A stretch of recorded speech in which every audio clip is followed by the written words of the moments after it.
Students, आज हम पढ़ेंगे 5th क्लास की हिंदी, जिसका 4th चैप्टर है दिए का अभिमान। आधा मैंने आपको समझा दिया था, आधा आपका बचा हुआ था। तो क्या है कि जो दीपक था उसे क्या हो गया था, बहुत ही घमंड हो गया था। वो सिर ऊंचा करके व्ययों की दृष्टि में एवं अहंकार की आंखों से सभी को के जो सृष्टि है, जो पृथ्वी है, सब उन्हीं को क्या करने लग गया था, वो देखने लग गया था उसे। फिर एक दिन क्या हुआ कि इतनी तेज हवा का जो झोंका आया, हल्का सा झोंका आया, तो क्या हुआ, दीपक की जो लो थी, उसका जो सिर था, जो लो दीपक की जो रूट की जो बत्ती रहती है, उसका जो सिरा था वो एकदम नीचे हो गया। तेज हवा के कारण जो उसका सिर एकदम नीचे झुक गया, और जो दीपक था वो धुएं की जो उसकी रेख मतलब कि वो बुझ गया। और बुझने के बाद जैसे धुएं की रेख बन जाती है, लाइनें बन जाती है, उस तरीके से हो गई।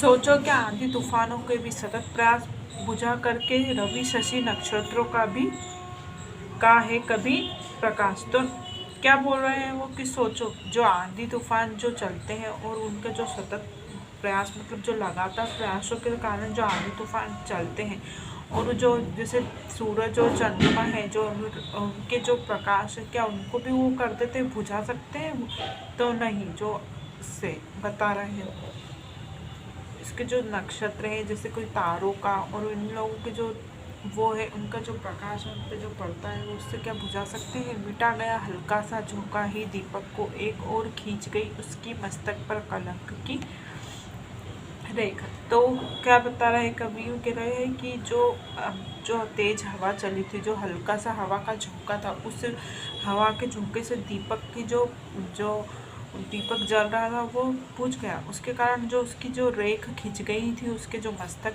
पर क्या हो गया था, कलंक का दाग लग गया। दीपक बुझने के बाद जो रुई रहती, जो बत्ती रहती है, आप लोगों को ध्यान से देखना चाहिए। उसमें जब दीपक जब अपना बुझ जाता है, ठंडा हो जाता है, तो उसमें जो काला वो रहता है वो वहाँ पर जम जाता है। तो इसी तरह से वो बता रहा है कि दीपक बुझने के बाद क्या रहता है कि उसमें जो उसके मस्तक पर क्या कर हो गया, कलंक की रेख बन गई।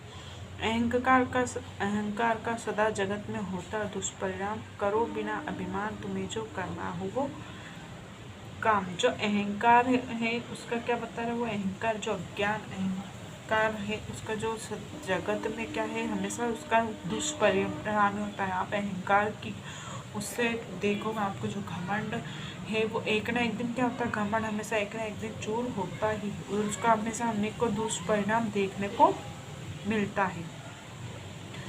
करो बिना अभिमान तुम्हें जो करना हो, जो आपका अभिमान है वो उसके बिना ही आपके जो काम है, अभिमान है कि घमंड कभी नहीं करना चाहिए किसी चीज़ का। तो घमंड के बिना ही हमें जो काम है उसी को करना चाहिए। तो अब जो ये हमने जो कविता जो पढ़ी है, इसमें क्या लिखा है कि अहंकार जो घमंडी व्यक्ति रहता है, जो घमंड रहता है, अहंकार रहता है, उसके क्या क्या दुष्परिणाम होते हैं वो बताया गया। तो इसमें ये है कि आपको आपका काम जो भी काम करते हो उसमें बिना अहंकार, किसी की चीज़ का अभिमान नहीं होना चाहिए, कोई भी चीज़ का घमंड नहीं होना चाहिए। इसी कविता में ये दिखाने के लिए हमें बताया गया है कि हमें किसी भी चीज़ पर कोई पे भी अहंकार या घमंड नहीं करना चाहिए।